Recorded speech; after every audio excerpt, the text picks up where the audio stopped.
si je suis sociologue, si je fais des sciences sociales, c'est que je crois justement aux sciences sociales et à la possibilité qui est mise en avant beaucoup en anthropologie, et je suis également anthropologue, de comprendre l'expérience des autres. C'est-à-dire qu'on n'est pas seulement condamné à pouvoir comprendre sa propre expérience. Sinon, les sciences sociales n'ont pas de raison d'être. Donc c'est un peu un pari fondateur des sciences sociales, c'est que l'expérience sociale, certes, on ne peut pas annuler sa propre position dans l'espace social, mais en même temps, on peut, par certains outils intellectuels, et humains bien sûr aussi, mais on peut quand même comprendre. Comprendre, ça ne veut pas dire qu'on soit dans la même position, ça ne veut pas dire qu'on puisse abolir qui on est, son expérience sociale. Je crois qu'on n'est pas condamné à ne comprendre que sa propre expérience. Donc, même sans passer par la question d'une expérience qui transformerait pour quelques jours ou quelques temps ce qu'on est, je crois qu'on peut donc comprendre certaines choses, et qu'en particulier l'expérience des effets de la discrimination sur l'identité, sur qui on est, je crois qu'on doit souvent, pour peu qu'on le souhaite, être capable de reconstituer à partir d'une part de ce qu'on voit, mais aussi de sa propre expérience sur d'autres choses. Donc je crois que la question, c'est quand même en partie de savoir si on veut voir. Donc il ne s'agit pas seulement de savoir si on peut comprendre, mais si on veut. Et il me semble que c'est en ce sens-là que ces questions ne sont pas, pour revenir à notre point de départ, ne sont pas seulement des questions intellectuelles, ce sont des questions de volonté, donc de volonté politique. Il ne s'agit pas simplement de savoir si on peut comprendre, mais si on a une volonté de comprendre pour changer les choses. Ça ne veut pas dire, bien sûr, encore une fois, je pense qu'il serait absurde de prétendre qu'on peut se dispenser de s'intéresser à l'expérience des gens parce qu'au fond, on serait capable, au fond de soi-même, de reconstituer tout seul. Je crois qu'on peut, malgré tout, se faire une idée assez précise, entre autres, en faisant l'effort d'enquête, en faisant l'effort de lecture, en faisant l'effort d'interprétation, en faisant l'effort d'attention, d'enquête sociologique, mais aussi par les formes de représentation de l'expérience que sont aussi le cinéma, la littérature, etc.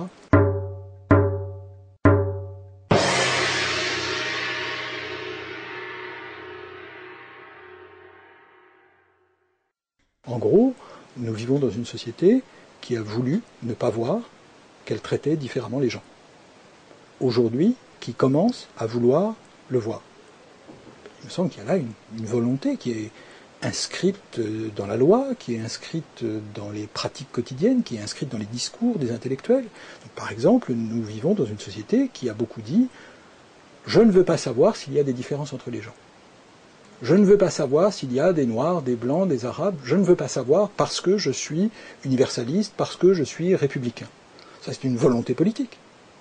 C'est ça qui est peut-être en train de changer, parce qu'on se dit qu'au fond, on a beaucoup dit « je ne veux pas voir », mais que le résultat n'est certainement pas la disparition des différences de traitement, mais au contraire, l'aggravation.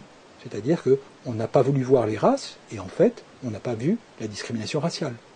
Et donc, on n'a pas vu la production d'identification raciale sous l'effet du racisme et de la discrimination. Donc, on commence, me semble-t-il, à se rendre compte, et c'est bien pour ça qu'il y a des travaux de chercheurs, mais qu'il y a aussi des associations comme la vôtre, qu'il y a aussi des discours publics, il y a tout un ensemble d'éléments qui montrent que le discours universaliste, comme on dit en anglais, colorblind, il correspondait aussi à une volonté de ne pas voir. C'était un aveuglement délibéré, un aveuglement volontaire, volontariste. Cet aveuglement, il avait une certaine noblesse, une certaine beauté, puisque, au fond, il disait « ça n'existe pas ». Mais si le résultat, c'est que ça existe d'autant plus, au bout d'un certain temps, la noblesse commence à s'effacer et l'hypocrisie commence à apparaître. Donc je crois que c'est le moment où nous sommes. Nous sommes à un moment où nous sommes en train de nous poser des questions sur cet aveuglement volontaire et où nous commençons à nous poser des questions sur le fait qu'après tout, il y aurait d'autres manières de se représenter la société qui peut-être ne seraient pas colorblind, peut-être pas universalistes, qui peut-être n'effaceraient pas toute référence aux origines, aux appartenances, aux apparences, mais qui combattrait peut-être un peu mieux les assignations raciales. Le fait qu'on assigne des gens à des places, à des cases, à des positions dans la société en fonction de leur couleur de peau en particulier. L'universalisme sert aujourd'hui à la fois dans le débat public, mais aussi dans le débat scientifique.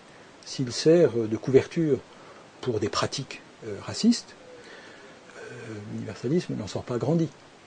Donc est-ce que peut-être il faut essayer de réfléchir pas simplement au nom des principes, mais effectivement au nom des effets.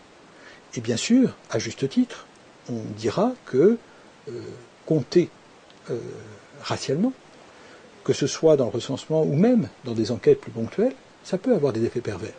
C'est vrai. Mais qu'est-ce qui n'a pas d'effet pervers? Est-ce qu'on peut considérer que notre universalisme aveugle aux différences raciales a été sans effet pervers? Je crois pour ma part qu'il a eu des effets pervers.